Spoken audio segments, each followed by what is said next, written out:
mesa redonda de contenidos para la biblioteca digital obedece a una participación de nuestros invitados en un proyecto colectivo que se está trabajando sobre una construcción de una biblioteca digital en la tecnología y estudios de la información que tiene un apoyo PAPIT. Entonces, quienes nos acompañan amablemente han participado toda esta semana en diferentes actividades, además de esta mesa en la que nos van a compartir sus conocimientos y unos documentos preparados en relación con los contenidos digitales. Nos han apoyado en la discusión dentro de este proyecto y de este seminario cerrado lunes y martes. En primer término estaría la presentación del doctor Juan Miguel Sánchez Vigil y la doctora María Olivera Salva, quienes están presentando el trabajo Colecciones fotográficas en las bibliotecas digitales, el legado de Diego Angulo en la biblioteca del CICIC. Este es el título que quedó en definitiva. Y bueno, el doctor Juan Miguel Sánchez Vigil no nos pudo acompañar desafortunadamente, pero él es doctor en Ciencias de la Información por la Facultad de Ciencias de la Información de la Universidad Complutense de Madrid, profesor titular y secretario del Departamento de Biblioteconomía y Documentación. La doctora María Olivera Salva es doctora en Documentación por la Facultad de Ciencias de la Información de la Universidad Complutense de Madrid, profesora titular del Departamento de Biblioteconomía y Documentación de la Facultad de Ciencias de la Información de la Universidad Complutense de Madrid. Por favor, adelante. Muchas gracias. Lo primero, quiero dar unas palabras del doctor Sánchez Vigil, con quien he preparado esta ponencia, que me pide que agradezca tanto al director de IBIC, al doctor Jaime Ríos, como a la doctora Georgina de Escritores, por su invitación, a la cual me sumo para participar en este coloquio, y lamenta, como ha comentado, por no poder estar aquí, pero problemas personales de salud.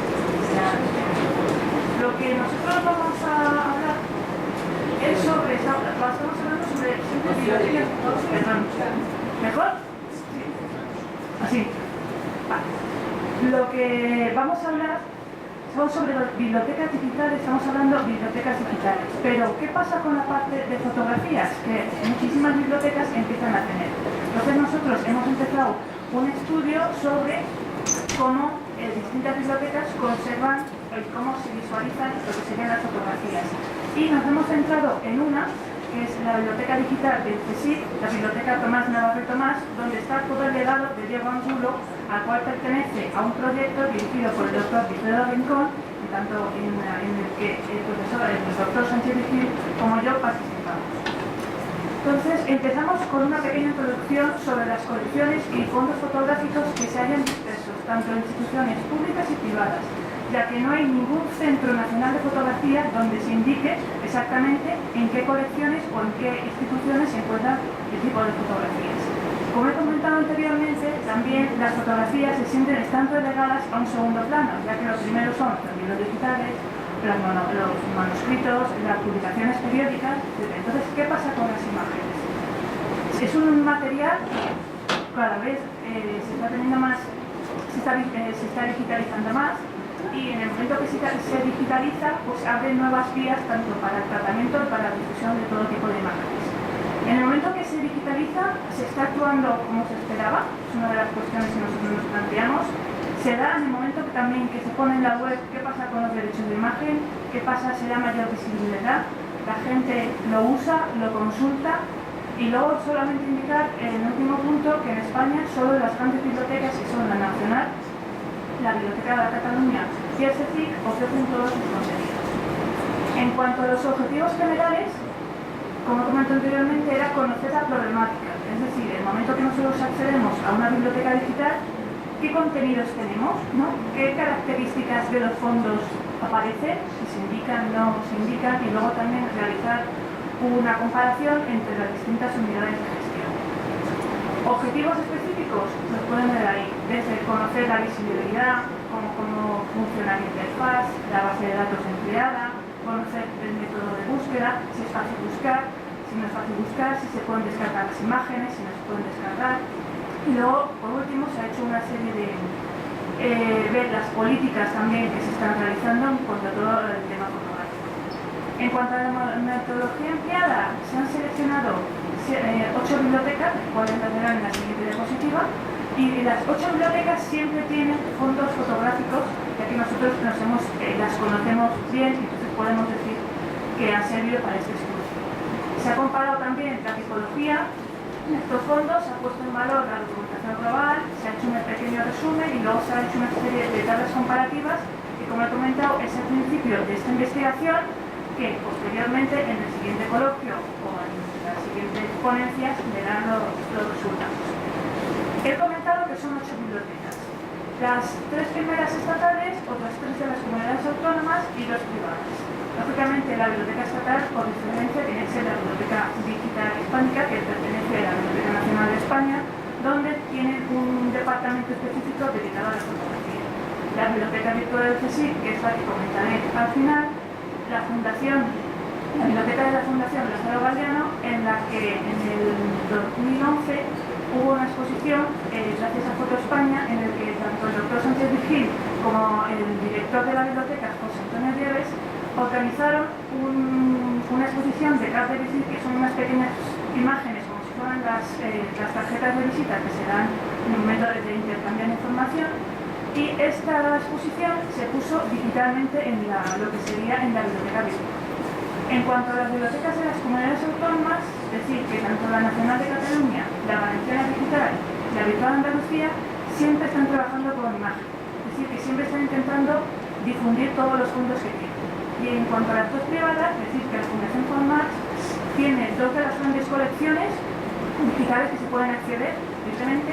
Una es sobre la argentinita, una bailadora, y luego el segundo es sobre el compositor Joaquín Rubí. Y por último, la de la Biblioteca Digital de la Ateneo de Madrid, en la que se conservan cerca de 80 positivos que se dedicaban a la docencia. Las 7 cuestiones que nos hemos planteado para realizar este estudio. La primera, sí, cuando nosotros accedemos a la página principal de la Biblioteca Digital, se indica si tienen fondos y colecciones, si existe una información específica sobre esos fondos, es decir, nos dan una serie de autores, nos dan una serie de años, nos dan la tipología. Luego, cómo se presentan este tipo de fondos, el sistema de búsqueda, que se encuentra de una manera ágil o hay búsqueda avanzada o búsqueda sencilla, el método de consulta y, por último, las dos últimas preguntas son las que hemos dejado para la siguiente investigación. Como pueden ver en esta tabla, solamente la Nacional de Cataluña, la Fundación Juan March y la Digital de la Ateneo de Madrid cumplen con todos los requisitos. Lo normal es que sería, por ejemplo, la Biblioteca Nacional de España lo cumpliera, pero en el momento que nosotros accedemos a la Biblioteca Digital, vemos que no te indican que hay fotografías, lógicamente hay una parte de fotografías, pero no te indican ni la tipología ni nada. Y en el momento que tú ya accedes a hacer la búsqueda, entonces sí que ya se pueden encontrar. Y el resto, más o menos, pasa lo mismo. En cuanto al CSIC, hay que decir que dentro del CSIC son distintas bibliotecas, pero en la biblioteca digital destacamos la biblioteca Tomás Navarro Tomás, donde su directora Pilar Martínez nos indicó esta serie de datos. Como pueden ver, es una de las mayores bibliotecas donde se conservan fotografías convencionales, más de 232.000, digitales, más de 57.000. Hay 25 colecciones, de las cuales se han digitalizado 11 y 5 están en la red, que son las que ven abajo. Y la sexta, de la que le voy a hablar, en estos días está toda digitalizada, toda inventariada, se está catalogando perfectamente y en un par de días estará disponible también en red. ¿Cómo se ha hecho la digitalización? Pues lógicamente se ha digitalizado un equipo externo y también interno. Se ha hecho tanto altas y bajas, las bajas serían las que se cuelgan en la web y las altas, que serían en TIFF y en RAW, son las que se conservan por si acaso falla lo que serían los embajados. Siempre en todas las imágenes tienen una marca de agua. La marca de agua no se indica en el medio, sino que es en la parte izquierda inferior para no desvirtuar la imagen. Y por último, en cuanto a los derechos de autor, que es también un tema que puede preocupar, es según su uso. Es decir, se puede descargar la imagen, pero siempre ponen como condición que en el momento que se utilice se ponga de donde la fuente principal, en este caso sería la Biblioteca Romana de Tomás. También decir que todas las colecciones fotográficas que pertenecen al CSIC se encuentran en el archivo de Ciencias Humanas y Sociales, ¿no? Aunque a su vez está integrado en la biblioteca que estoy mencionando.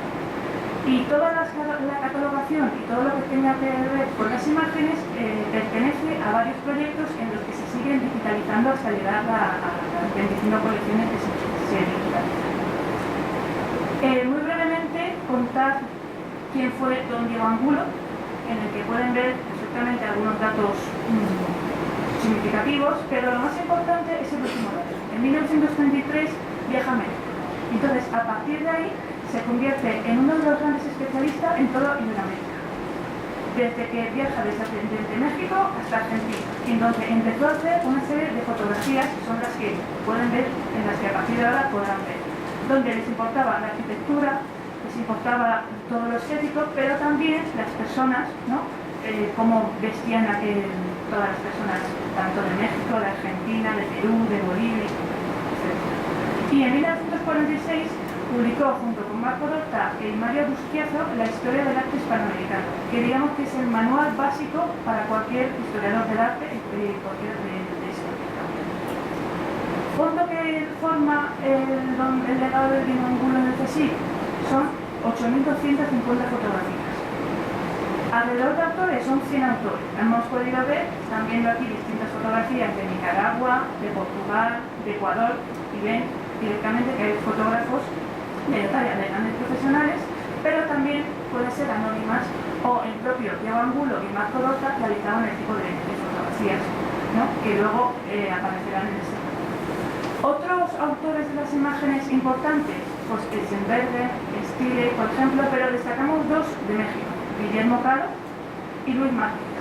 Luis Márquez, digamos que hay como 200 fotografías o más fotografías, donde los negativos se encuentran en el Instituto de Investigaciones Estéticas en México, en el cual he podido estos días acceder a él, al cual también quiero agradecer públicamente por su amabilidad.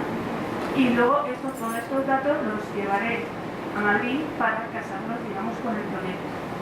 En cuanto a las fechas, es decir, que alrededor de las imágenes se tomaron en 1920 y 1940, y la temática, como han podido ver, hay de arquitectura, edificios, pintura, escultura, orfebrería, etc. Por ejemplo, esta, ven que son de distintos tipos, y también decir que todas estas imágenes se han expuesto el día 18 de septiembre, ya que fue una jornada donde fueron invitados todos los embajadores de todos los países en los que había fotografías, y en el momento que llegaron los embajadores se interesaron muchísimo en este proyecto, y digamos que hemos abierto otro campo de lo que sería esta investigación. Aquí pueden ver toda la cantidad de fotografías que hay por países, destacando México con 3.544 fotografías. Pero tenemos Argentina, Brasil, Chile, Cuba, República Dominicana, Uruguay, Venezuela, etc. Pero aquí lo pueden ver perfectamente en un gráfico donde lo mismo destaca México con 3.544 fotografías, Guatemala con 1.068 y luego Cuba con 921. ¿Qué queremos hacer con esto? Pues también queremos reivindicar lo que es, en cuanto a la fotografía, que también esté disponible en todas las bibliotecas digitales. Es decir, que no solamente esté en los libros, que no esté en las publicaciones periódicas, sino que todo lo audiovisual, todas las imágenes sigan visibles y que se puedan acceder, se sigan digitalizando y que se puedan usar para todos los investigadores. Muchas gracias.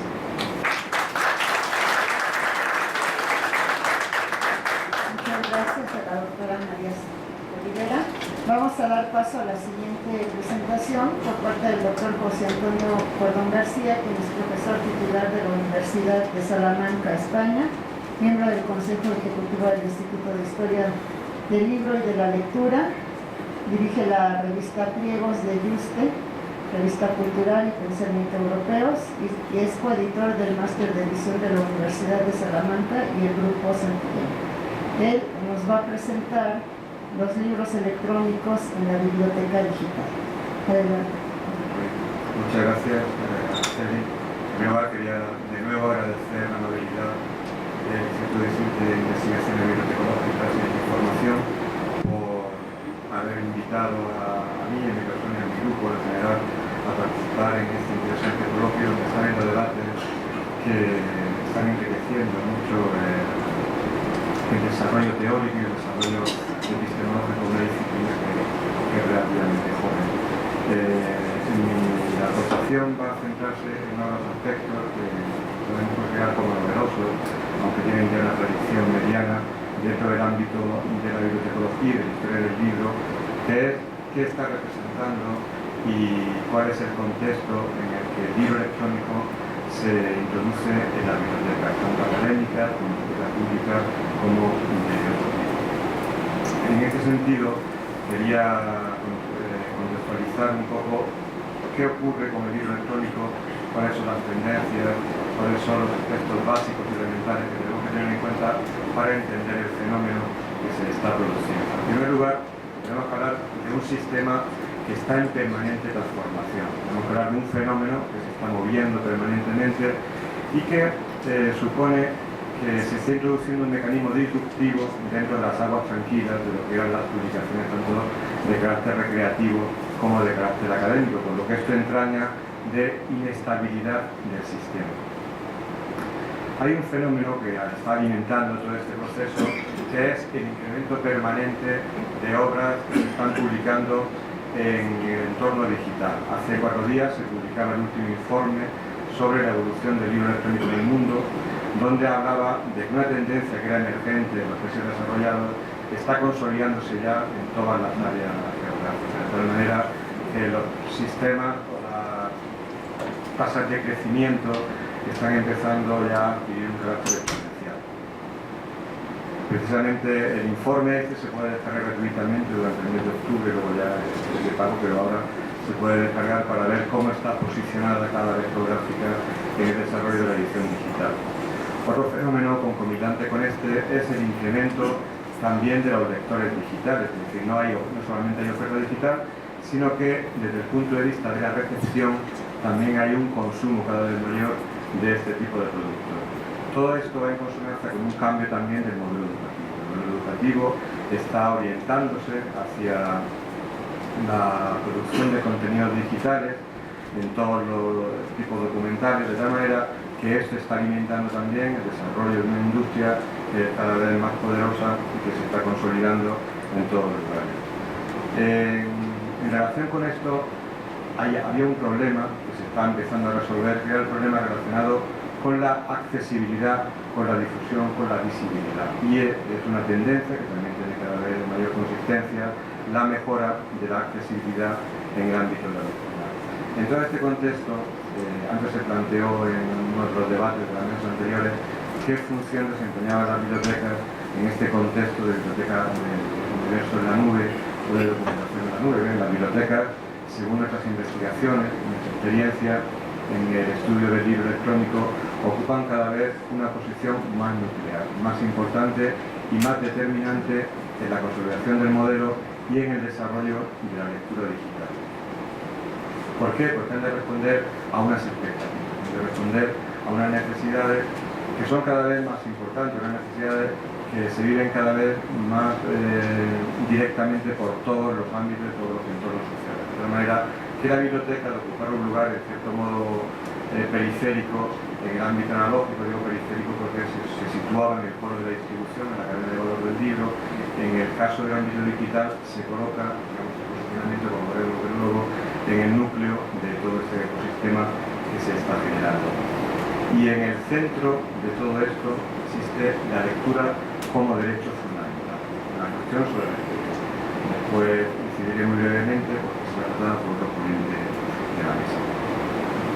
Bien, en realidad lo que tenemos es un ecosistema completamente distinto, que es el que explica la importancia que están adquiriendo estos nuevos contenidos digitales en general y en particular el libro electrónico. Si nos fijamos en la cadena tradicional del libro, que sería una representación básica, en la cadena tradicional del libro había una serie de elementos de éxito, de elementos de factores clave que estaban vinculados con la manera en que se produce, se realiza, se distribuye y se consume el libro. En este ecosistema, el editor adquiere una posición central y la biblioteca entra dentro del sistema de distribución-recepción, no de creación-generación de contenidos, que es lo que vamos a ver que ocurre en el En el ámbito digital, la biblioteca adquiere ya un papel nuclear porque no solamente reviste un carácter fundamental en sus relaciones con todas las plataformas de distribución, difusión y redes sociales, sino que también, y esto es un fenómeno novedoso, establece un enlace primigenio con la autoría, con los procesos de creación, algo que antes no existía porque no existían los procesos que vamos a ver posteriormente de generación de contenido directamente por parte de la biblioteca o a través de instancias como la autopublicación provenientes de los autores. De tal manera que hay una serie de elementos coyunturales que antes no existían, como es la existencia de dispositivos de lectura móvil, como es la existencia de conexión directa con la plataforma, como es la existencia de accesibilidad máxima por parte de los lectores y un conjunto de elementos estructurales que son nuevos en este ecosistema y que favorecen, digamos, que la presentación de los nuevos contenidos sean imprescindibles en cualquier tipo de biblioteca. Si contemplamos esto desde el punto de vista de las relaciones sistémicas que existen entre todos los actores del ecosistema, tendríamos un dibujo parecido a este, en el cual, en el ámbito de la edición más generalista, en el ámbito de la edición creativa, empieza a haber ya disrupciones que son propias de este ecosistema y privativas de él. No existían en el modelo analógico y rompen con una tradición que era, digamos, inherente al modelo analógico. Hay figuras, que son las que yo he rodeado aquí, con esta línea discontinua, que ya son prescindibles en el nuevo modelo. De tal manera que en el sistema de distribución-consumo, donde el modelo analógico, distribuidor, librería, biblioteca o plataforma estaban presentes, eran importantes, ahora distribuidor y librería son prescindibles. En el modelo de validación de contenidos o de legitimación cultural de los mismos, las instancias tradicionales desaparecen. La crítica literaria, los comités de lectura, los sistemas, los micromedios asociados a la validación de contenidos literarios o de contenidos generalistas no son imprescindibles porque aparece otro fenómeno que es el de las redes sociales, tanto generales, pueden ser Facebook, Twitter, etcétera, como especializadas. Redes sociales de lectura o programas de lectura social que favorecen la designación de un conjunto de opiniones que van directamente a las instancias de decisión editorial que finalmente se apoyan en estos contenidos para decidir si son válidos o no son válidos. E incluso se produce un fenómeno que es el hecho de que la correspondencia editor-biblioteca-lector no tiene por qué reproducirse, porque los sistemas de autopublicación permiten que el lector establezca un contacto directo con el autor y por lo tanto este sistema de mediaciones ya no sea imprescindible. No quiere decir que no sea válido, sigue siendo válido y en cierto modo es el que establece los filtros de calidad de los contenidos en cualquier centro documental, pero ya no es imprescindible. En el micromedio científico la cosa se complica un poco más, pero las mediaciones siguen siendo parecidas y las disrupciones, o las disrupciones, más que las disrupciones adquieren un contenido, digamos, más radical porque en el micromedio científico las instancias de validación que estaban situadas aquí se han complicado con la existencia de sistemas de gestión social de los contenidos científicos como son Mendeley, Citudaic, etc., que hacen prescindible la validación, que también era validación externa, que se hacía en el marco del micromedio científico por parte de los pares. Los sistemas de validación que tienen todas las revistas científicas, que sigue siendo válido, por supuesto, están conociendo sistemas alternativos de validación, lo que se conoce como altimetría, que sirven, digamos, para rodear los sistemas que estaban articulados en el ámbito analógico, estableciendo procedimientos alternativos a los canales habituales en el sistema, en la comunicación científica. De tal manera que la biblioteca sigue siendo un elemento central en la selección, en la compra, en la suscripción, pero también, y este es un elemento nuevo, en la elaboración y socialización de los contenidos. Ahora la biblioteca no es solamente receptora de contenidos, sino que también es, o debe de ser, generadora de contenidos. Tiene que socializar los contenidos, y los profesionales exactamente igual. Por lo tanto, este micromedio, que digamos que había tenido durante muchos siglos, o al menos desde el siglo XVI, se había circuitado un sistema muy estable, empieza a contemplar elementos de inestabilidad que hacen que la función profesional también deba adaptarse a estos conceptos inestables, a estos elementos inestables, a esta situación en cierto modo postmoderna o líquida que está afectando a componentes estructurales del sistema de circulación de las obras, y por otra parte obliga a que también cambie el pensamiento sobre la formación, la difusión y la creación de contenido. Bien, este es el contexto, muy resumidamente, la ponencia lo tiene mucho más desarrollado, en el cual se articula el nuevo sistema y en el que se inscribe el libro electrónico, tanto el libro electrónico académico como el libro electrónico generalista. Lo que tenemos es un conjunto de relaciones no lineales en las cuales el foro de la producción de contenido y el foro de la recepción está articulado en torno a la biblioteca y al lector, que son los que favorecen la proliferación de informaciones que sirve para retroalimentar el sistema. De tal manera que una relación que antiguamente era lineal, digamos, que tenía un carácter muy estático, se convierte en relación no lineal y tiene un carácter dinámico y retroalimentación permanente en aras de un concepto que en los medios profesionales utilizamos mucho y que es el de dotar de la máxima visibilidad a los contenidos que albergan la biblioteca y a los contenidos que se generan en el espacio que hay en torno a la biblioteca. Bien, este es el marco teórico en el que nos movemos, dentro del cual, por supuesto, hay muchísimas contradicciones, hay muchísimas opiniones encontradas, hay intereses antitéticos, los intereses de los editores, los intereses de los bibliotecarios, los intereses de los agregadores de contenidos e incluso los intereses de los lectores. De tal manera que aun cuando tenemos determinadas pautas que establecen los escenarios en los cuales los libros electrónicos ya en concreto mejoran la experiencia de las colecciones digitales en cuanto que mejoran los problemas de espacio, de deterioro de reposición de contenido, de gestión de la colección y de alta disponibilidad y de accesibilidad. Sin embargo, también entrañan nuevos problemas que en muchos casos están sin resolver y que son los relacionados con los formatos, los relacionados con los modelos de adquisición, con los sistemas de protección, con el DRM y con los precios. Porque además los intereses entre el espacio del modelo profesional y el modelo de producción están también encontrados, enfrentados, frente a intereses de actualización, calidad, acceso multiusuario, acceso permanente y selección individual de contenidos que pueden tener los profesionales de la información, los bibliotecarios.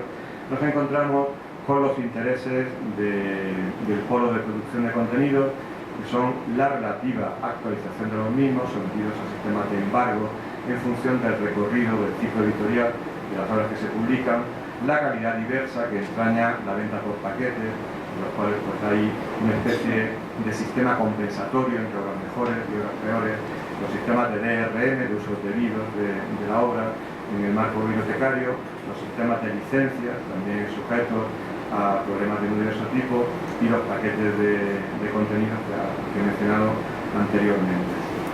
Porque en realidad el modelo digital es un modelo competente, un modelo que siempre tiene que ser negociable, que siempre tiene que ser renovable y que siempre tiene que ser, digamos, experimentado como algo que va creciendo permanentemente y que va innovándose por parte de los profesionales de la información.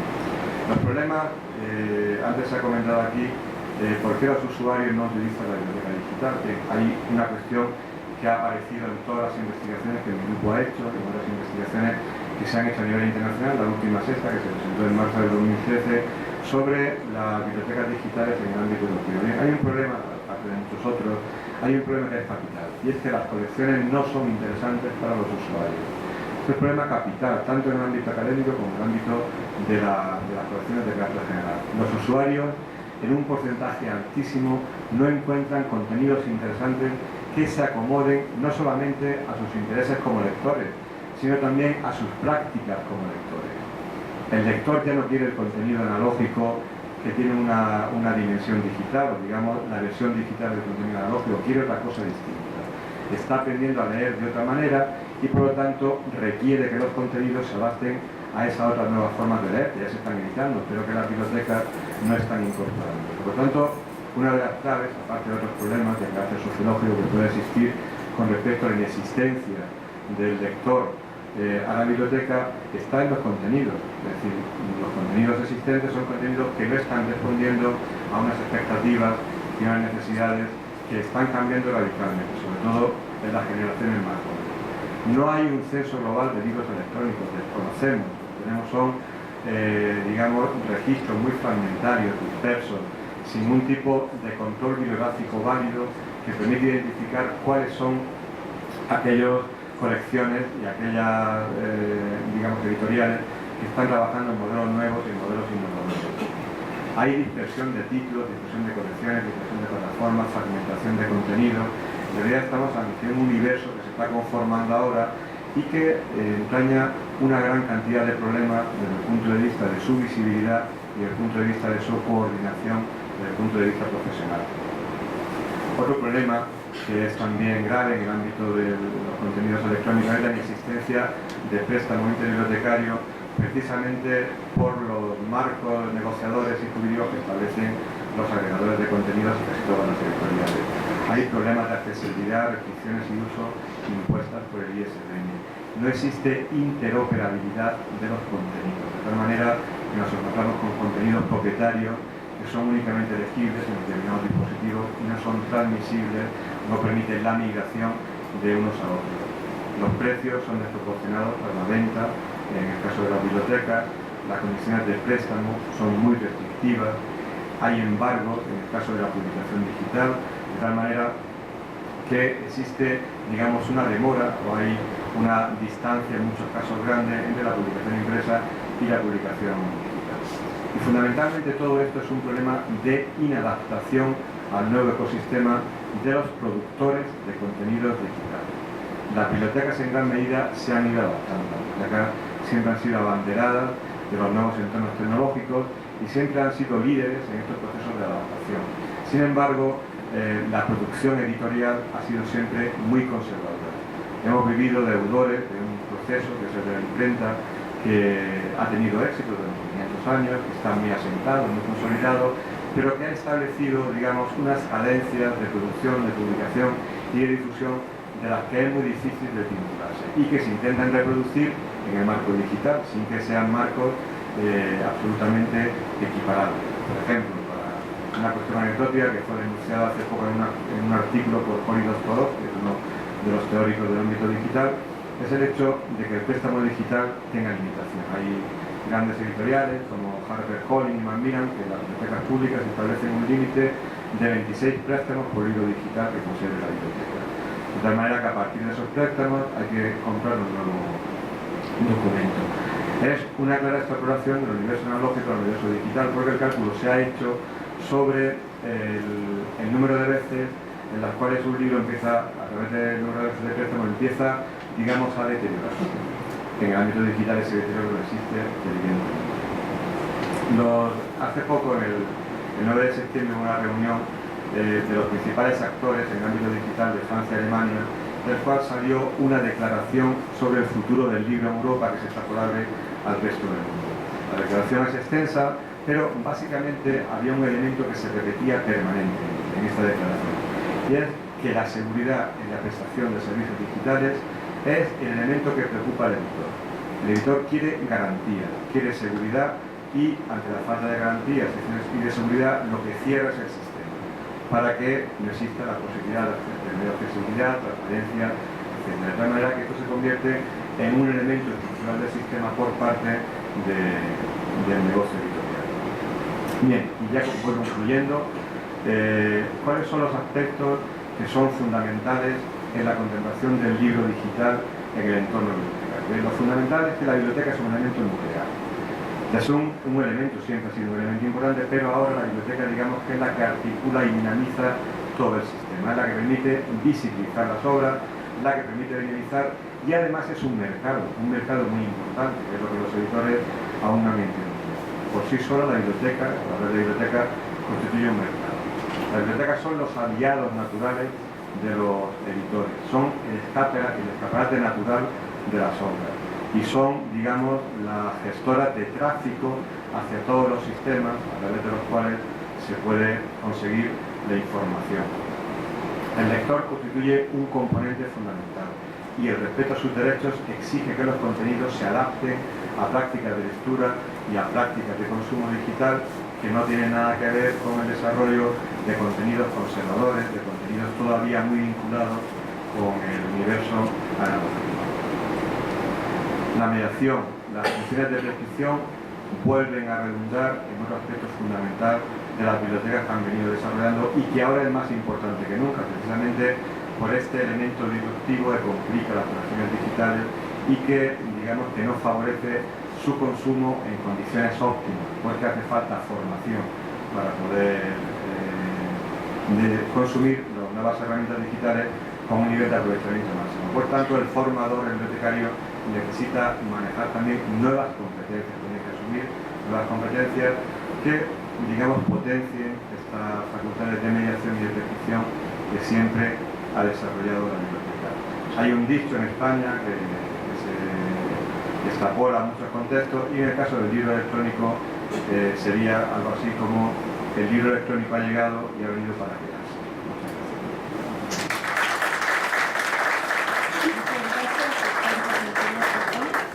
Vamos a dar paso al maestro Pedro Mendizábal Simonetti, quien es abogado y maestro en historia, especialista en Derecho de Autor y Derecho de Autor en el entorno digital y líder del proyecto Creative Commons Perú.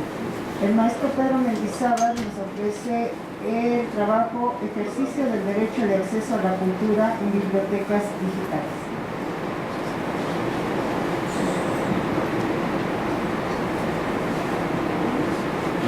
Gracias, Georgina.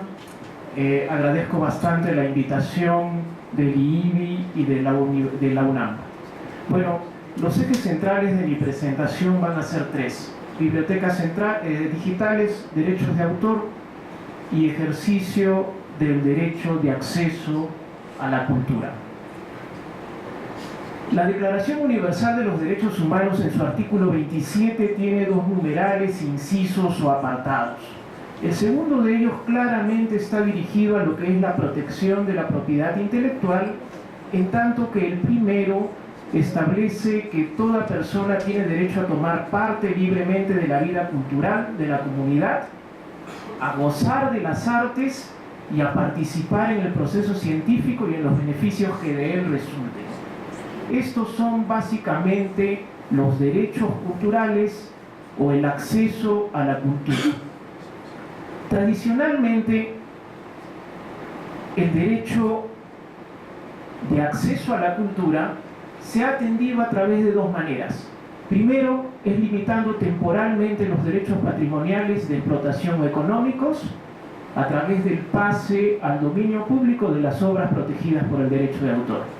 Y segundo, estableciendo un régimen de excepciones y límites al derecho de autor que facilite el acceso lícito, los usos lícitos a las obras. Debido a los prolongados plazos de duración de la protección de las obras por parte del derecho de autor, el dominio público puede ser, como limitación del derecho de autor, irrelevante, sobre todo en el caso de las ciencias, cuyas obras tienen un periodo de vigencia efímero, están sujetas a una pronta caducidad intelectual. Vamos a ver entonces el régimen de excepciones y límites vinculado con bibliotecas. Usualmente se ha reunido un conjunto de excepciones que son el de préstamo público, el más común, el de reproducción para sustituir un ejemplar extraviado, destruido, inutilizado, la copia o reproducción de una obra para preservar aquella que ya no se puede conseguir en el mercado, la copia para la investigación o estudio, y el préstamo interbibliotecario, que no es tan usual que esté incluido dentro de la legislación del derecho de autor. Todas estas excepciones lo que garantizan es, en primer término, un uso lícito por parte de los ciudadanos o usuarios. Segundo, que no se necesita la autorización expresa y escrita de los titulares de derecho para poder usar las obras. Y en tercer término, que el uso puede ser efectuado en términos gratuitos o remunerados cuando existe algún tipo de paga contemplado en la ley. Veamos rápidamente el caso del derecho mexicano. La Ley Federal del Derecho de Autor establece una excepción vinculada con bibliotecas. que es aquella por la cual se puede reproducir una sola copia por parte de un archivo o biblioteca por razones de seguridad y preservación aquella obra literaria y artística divulgada que se encuentre agotada, descatalogada y en peligro de desaparecer. Aparentemente dentro del sistema jurídico mexicano no habría la excepción de préstamo público, sin embargo, sostengo que se encuentra dentro de la Ley General de Bibliotecas. Así, el artículo 2 de dicha ley establece que una biblioteca es una entidad destinada a atender en forma gratuita a toda persona que solicite la consulta o préstamo del acervo en los términos de las normas administrativas aplicables.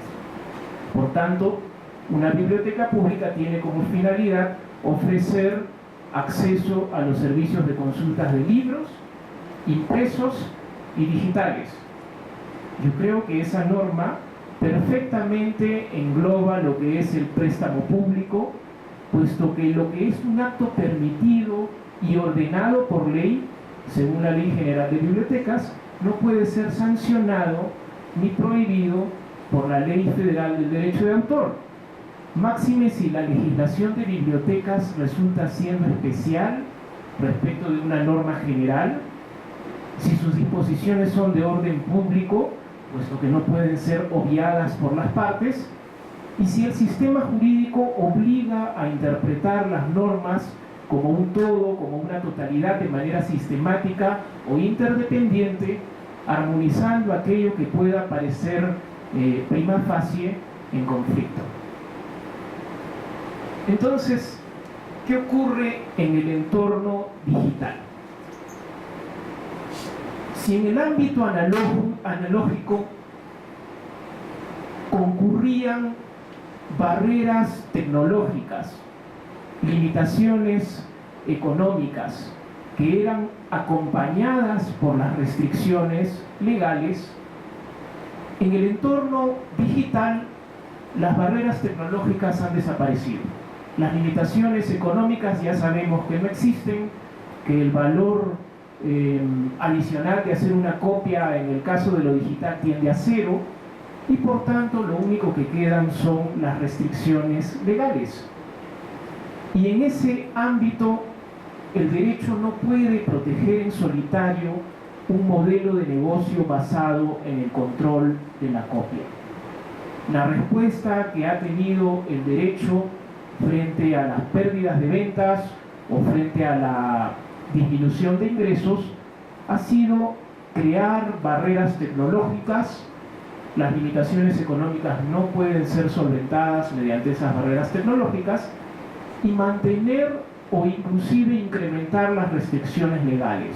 Esto se ha hecho básicamente a nivel de la legislación jurídica internacional con los conocidos tratados Internet OMPI, el primero de los cuales es el de derechos de autor, el WCT, el segundo el WPPT, que está relacionado con los artistas, intérpretes y ejecutantes, o sea, derechos conexos. Y estos tratados Internet OMPI han establecido básicamente dos tipos de reglas. Por un lado, han creado el derecho que tienen los titulares de derechos de autor a introducir medidas tecnológicas efectivas. Esa es la terminología del WCT, o también conocidas como medidas tecnológicas de protección, y así ha establecido también el derecho a introducir la información sobre la gestión de derechos, que comúnmente se conoce como DRM. Es usual también que DRM en ciertas ocasiones y en ciertos ámbitos se use para referirse tanto a las DRM propiamente dichas como a las medidas de protección tecnológicas. Paralelamente, ha establecido una prohibición o sanción para evitar la ilusión de las medidas de tecnológicas efectivas, para suprimir o alterar la información sobre la gestión de derechos, y también lo que es la distribución, importación, venta, comunicación al público de obras a las cuales se le haya suprimido la información de gestión de derechos y que esta difusión se haga a sabiendas de que ha sido suprimida o alterada esta información que va adherida o adjunta a una obra digital. Esto ha dado como consecuencia la paradoja de que lo que permite la tecnología, que es copiar, distribuir, modificar, adaptar, etcétera, etcétera, lo prohíbe el derecho, puesto que intenta impedirlo, pero en definitiva no lo logra. Ahora, el régimen de excepciones y límites del entorno analógico ¿es aplicable a las bibliotecas digitales? La opinión mayoritaria de quienes hemos estudiado estos temas es que no. Las excepciones a favor de las bibliotecas son obsoletas, son inadecuadas para el entorno digital. El régimen de excepciones es cada vez más angosto, es más difícil de gestionar. Existen problemas de derecho de acceso a la cultura en las bibliotecas digitales.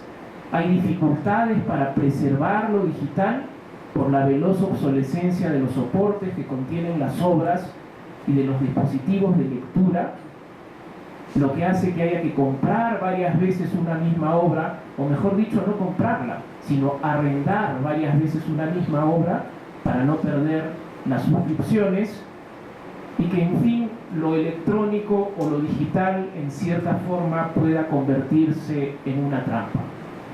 Si antes la gestión de derechos en el entorno analógico era relativamente sencilla, sobre todo en lo concerniente al préstamo público, ahora resulta compleja, recargando la labor de los profesionales de la información con una gestión de derechos, con un cuidado sobre aquello que están practicando que antes no tenían. La gestión de derechos de autor ahora se ha vuelto casuística, está establecida en contratos, y eso hace que se creen reglas uniformes en las universidades, en los centros de documentación, para acceder de una manera lícita a estas obras arrendadas, pero obviamente el hacer una media aritmética o trazar un mínimo común denominador hace que en algunos casos sea excesivo y en algunos otros insatisfactorio. Un segundo fenómeno que ocurre en el entorno digital es la predominancia del contractualismo. Vale decir, si antes los bibliotecarios recibían obras y administraban obras conforme a las leyes mexicanas, ahora tienen que hacerlo según los contratos establecidos entre las partes. Y estos contratos son contratos con cláusulas preredactadas, en condiciones desfavorables para los que pagan por el acceso, y son una suerte de contratos por adhesión, puesto que se imponen de una manera rígida a las bibliotecas. En suma, tratan de mantener la escasez de los ejemplares en el entorno digital a fin de controlar la copia. Son solamente suscripciones temporales o arrendamiento de obras, ergo, la reventa está prohibida. Establecen pagos por usos que antes eran lícitos, o se establecen restricciones de usos lícitos que están contemplados en nuestras legislaciones.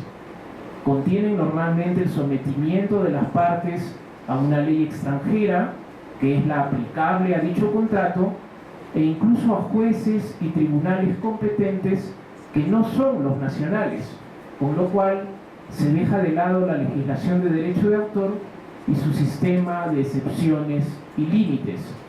Las obras en sí contienen DRMs, medidas tecnológicas de protección, y las leyes no contemplan actos de elusión lícitos. En el caso de bibliotecas, o de haberlos, son mínimos. Les pongo como ejemplo la legislación peruana. Luego de suscrito el Tratado de Libre Comercio con los Estados Unidos, la única excepción válida para eludir una medida tecnológica de protección es cuando esto se hace por parte de bibliotecas, archivos o instituciones educativas sin fines de lucro a una obra, interpretación o ejecución o fonograma, quiere decir que protege derechos de autor y derechos conexos, a la cual no tendrían acceso de otro modo y con el único fin de tomar decisiones sobre adquisiciones. O sea, solo se puede eludir una medida tecnológica para saber si una biblioteca quiere o no comprar una determinada obra.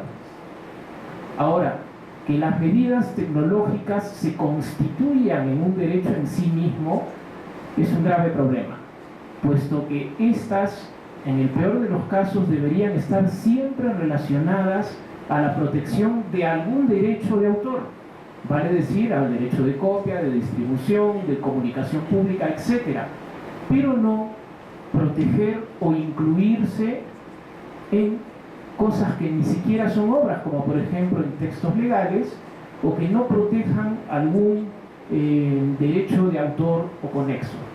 En esos casos debería establecerse legislativamente, aunque creo que jurisprudencialmente se podrían ganar esos casos, que es lícito eludir las medidas tecnológicas efectivas. Ahora, hecho este panorama de la legislación internacional de derecho de autor, me parece que el rol que tienen los profesionales de la información en este ámbito es amplio. Juegan un papel medular viabilizando los derechos culturales en el contexto de la propiedad intelectual, puesto que así como el médico tiene el deber de curar, el bibliotecólogo tiene el deber de facilitar el acceso a la cultura. El acceso está dentro de la deontología profesional de los profesionales de la información. Además, como ningún otro, es capaz de aglutinar derechos pequeñitos que cada uno de nosotros tenemos como ciudadanos usuarios y que poseemos. Pueden ser los mejores aliados de los derechos culturales y en el ámbito de las universidades reúnen a los profesionales de la ciencia o de las ciencias de la información y a los científicos e investigadores que son usuarios de las obras. Por lo tanto, yo diría que su rol debería establecerse robusteciendo el acceso, propiciando la libre cultura, el open access, las licencias libres, abiertas, permisibles, propiciando el uso y desarrollo del software libre, optando por aquellos modelos de gestión o de negocios abiertos, privilegiando aquellos que se han adaptado al cambio tecnológico, no utilizando las medidas de protección efectivas. Asimismo, pueden promover un desarrollo legislativo del derecho de acceso a la cultura, ya no como excepción, sino como derecho, fortalecer el dominio público para que, por ejemplo, sea lícito eludir medidas tecnológicas de protección cuando ya hayan expirado los derechos de autor o que no se apliquen respecto de derechos conexos, perjudicando el acceso a obras en el dominio público. Reformar y promover una reforma del derecho de autor para que se adecúe a las lógicas de las tecnologías de la información, puesto que un acto legislativo puede ser más eficaz que miles o millones de contratos, licencias o autorizaciones. Luego también es importante que hagan incidencia en políticas públicas que procuren el acceso a la cultura, llevando el punto de vista del interés público a personas e instituciones involucradas, ofreciendo sus conocimientos, su asesoría y capacitación. Muchas veces reclamamos que los políticos no hacen lo que deben, pero también ellos necesitan tener un apoyo, necesitan ser informados, persuadidos y también, obviamente, vigilados. Es también importante que apoyen el trabajo de organismos como la IFLA, como UNESCO, etcétera, si es posible que se acrediten para participar en las reuniones de la Organización Mundial de la Propiedad Intelectual. Esto ha tenido en los últimos 12 años resultados tangibles y también hay procesos en marcha. Voy a pasar a hacer una revisión rápida por cuestiones de tiempo de algunos de ellos.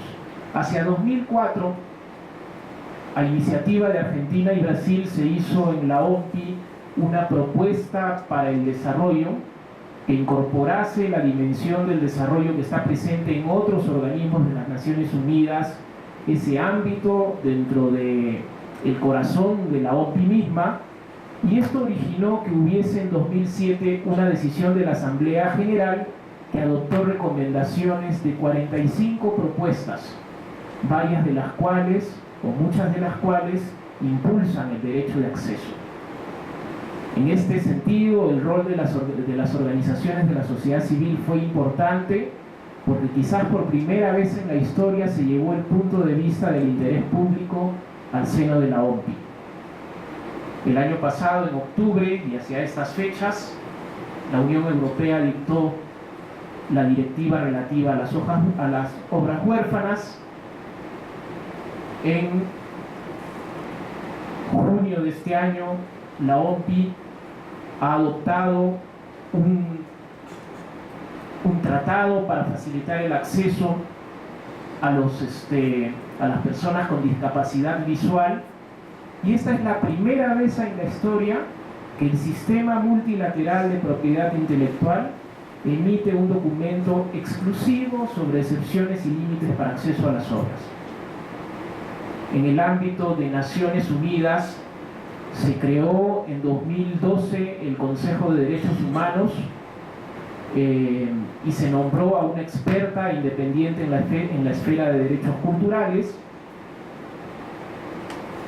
En el ámbito de UNESCO, en 2012 se emitió la Declaración de París sobre recursos educativos abiertos. Y respecto de bibliotecas, en 2008 la OMPI ordenó un estudio sobre limitaciones y excepciones en el caso de bibliotecas y archivos, que fue realizado por el profesor Cruz de la Universidad de Columbia, y que arrojó, entre otras cosas, lo siguiente. El análisis se hizo entre 149 de 184 estados miembros de la OMPI, y se determinó que en 21 países no hay excepciones para bibliotecas y archivos, que en 128 hay algún tipo de excepciones para bibliotecas, y que las soluciones legales para la elusión de medidas tecnológicas de protección hay solamente en 26 países. Actualmente lo que hay en el ámbito también de la OMPI es el proyecto de tratado sobre excepciones para bibliotecas y archivos, trabajado en el ámbito de la IFLA también, con excepciones que se apliquen no solamente en el entorno analógico, sino en el digital, y que hagan que estas excepciones sean imperativas, lo que quiere decir que no puedan ser obviadas ni por medidas tecnológicas ni por contratos. Volviendo a nuestro punto de partida, que es el derecho de acceso a la cultura, tenemos que hay un número grande también de documentos internacionales que recogen este tipo de derechos. Tenemos el Pacto Internacional de Derechos Económicos, Sociales y Culturales, que es un instrumento de Naciones Unidas, concordante con la Declaración Universal. En el ámbito americano tenemos la Declaración de los Derechos y Deberes del Hombre, que también establece en su artículo 13 el derecho a los beneficios de la cultura. Tenemos el Protocolo de San Salvador, que también tiene en su artículo 14 beneficios para el acceso a la cultura, y hay una Carta Cultural Iberoamericana suscrita en Montevideo en 2006 por los jefes de Estado y de Gobierno de los países iberoamericanos. que contiene disposiciones bastante más amplias, bastante más claras que en todos los otros documentos jurídicos mostrados que son multilaterales. Esto hace ver que el derecho de acceso a la cultura está cobrando importancia, está teniendo una entidad propia y creo que hacia allí se debe ir. En el caso de la Constitución mexicana, en abril de 2009 se introdujo una modificación que establece también los derechos de acceso a la cultura y al disfrute de los bienes y servicios que presta el Estado en la materia, así como al ejercicio de los derechos culturales. Fíjense cómo ya hay una diferencia en relación con la Declaración Universal de Derechos Humanos, se ha profundizado lo que es el derecho de acceso y estamos en esa línea. El derecho de acceso a la cultura es, en síntesis, un derecho fundamental. Es un derecho humano relacionado con la propiedad intelectual, interdependiente con la propiedad intelectual, pero con entidad propia, que tiene que ir llenando de contenido. Es un derecho de igual rango, de igual jerarquía, con la misma relevancia, paralelo en su origen, en existencia, validez, defensa y exigibilidad, si nos remitimos a lo establecido en los documentos legales del 48 a la fecha. Todos los derechos humanos son universales, indivisibles, están interrelacionados entre sí y se deben tratar de manera global, en pie de igualdad y dándoles todos el mismo peso. En conclusión, lo que tenemos que ver es cómo hacer que los derechos de autor, que son muy importantes, que han significado un progreso para la humanidad, estén en armonía con el derecho de acceso a la cultura. Y que la gestión de derechos, en el caso de las bibliotecas, no se base solamente en excepciones a una ley, en excepciones a una materia, sino que sean tratadas y consideradas como el ejercicio de un derecho. Ese no es el mero cambio de palabras, sino creo que también es un cambio conceptual. No es lo mismo pedir excepciones que reclamar la concreción de un derecho. En todo caso, que las excepciones sean una clara expresión del derecho de acceso a la cultura.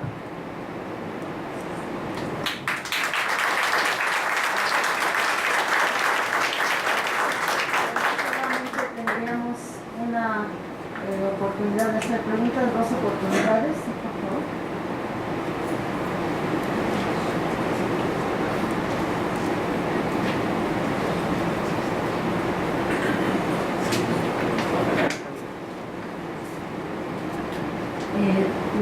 Voy a hacer un comentario al maestro Pedro Mendizábal. Digo, lamentable, no nos conocemos, yo soy bibliotecóloga y de Perú, trabajo en la Universidad Nacional Mayor de San Marcos, en la biblioteca, en el sistema de bibliotecas de la universidad, y bueno, también soy miembro del comité de la Biblioteca Nacional. Y así como nos ha explicado la importancia y también algunas desventajas, como decía el doctor Juan Miguel Sánchez, también aquí quería hacer un comentario en cuanto al Perú. Efectivamente, nosotros consideramos los bibliotecólogos todo lo que usted ha expresado, nosotros somos conscientes de esto. Nosotros sabemos que tanto en la Constitución peruana como en los derechos de autor, el derecho al acceso a la información es inherente a la persona. Entonces las bibliotecas del Perú trabajan para eso, para dar acceso y así contribuir en todos los ámbitos del conocimiento humano en nuestro país. Entonces, aquí yo quería decirle de que efectivamente nosotros tenemos, como decía el doctor Sánchez, las desventajas es en el Perú en el sentido, quizás no tanto en esto de los derechos de autor como está en la ley. Lo que pasa es, como decía el doctor Sánchez, es lo que tenemos los editores. No nos permiten, en cuanto a lo que se podría hacer, por ejemplo, como está indicado en la ley, el acceso a la información a las personas discapacitadas en nuestro país. No nos permiten que los libros que podamos, los libros electrónicos, cuando hemos hecho las consultas, dicen no hay para poder ellos, discapacitados, puedan leer, principalmente los invidentes. Nosotros en el Perú tenemos, ya como creo que comenté en una reunión de trabajo, tenemos alumnos de primaria, secundaria y la universidad, que es lo que cumple San Marcos, que es la más grande, estudiantes invidentes que no tienen oportunidad, porque los editores no nos permiten, los derechos dicen que están solamente para poder leerlos, más no oírlos. Entonces, esa es una desventaja. Entonces, sí, pues la ley nos dice que tienen acceso ellos también. Pero en el Perú hay dos Perdón, una pregunta concreta. sí, solamente era comentario para terminar. Tenemos que las universidades particulares sí tienen libros electrónicos por la parte económica. Las bibliotecas estatales, eso es una libertad.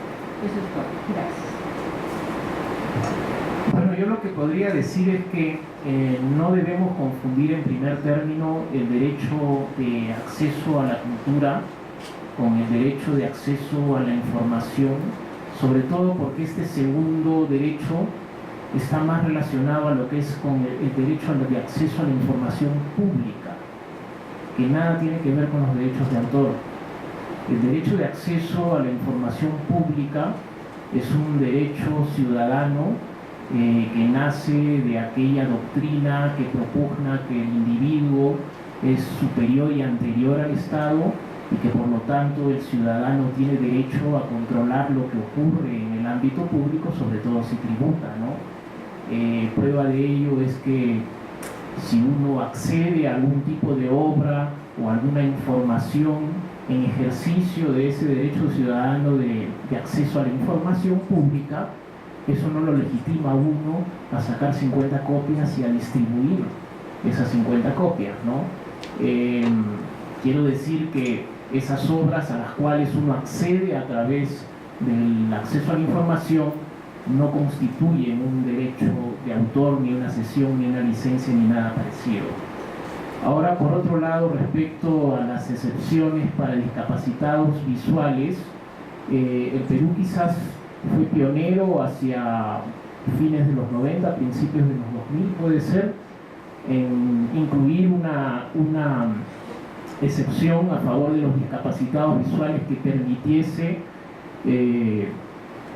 poner las obras que estaban expresadas en texto, en braille o en algún otro método análogo, es lo que dice la ley. Me parece que esa excepción aún así es más limitada que lo que contempla el novísimo Tratado de Marrakech, pero más que una dificultad legal, yo quizás creo que hay una dificultad técnica, una dificultad económica para hacer ese tipo de transformación de las obras y posiblemente hasta un desconocimiento de esa excepción por algún motivo. Muy bien. Bueno, pues yo quisiera felicitar al maestro Pedro Mendizábal por su excelente exposición. Además me da gusto que retome los principios que en la IFLA hemos estado defendiendo. Fui miembro de la Junta de Gobierno hasta el agosto pasado. Felicidades. Y tengo una pregunta muy concreta. ¿Cómo podemos balancear el derecho del acceso a los bienes culturales con el derecho patrimonial sobre esos bienes culturales? Es decir, de quien invierte para la generación de esos bienes culturales. Si es el Estado, estoy totalmente de acuerdo y eso estamos expresados, y que hay pues un acceso abierto. El problema surge cuando los bienes culturales son producidos con inversión privada. Bueno, yo lo que creo que debemos dar en primer término es un paso atrás. No estamos hablando de balancear derechos de acceso a la cultura y derechos patrimoniales, económicos o de explotación de autor en el entorno analógico. Estamos, señores, en el entorno digital. y no pueden estarse penalizando una serie de conductas que son conductas del día a día.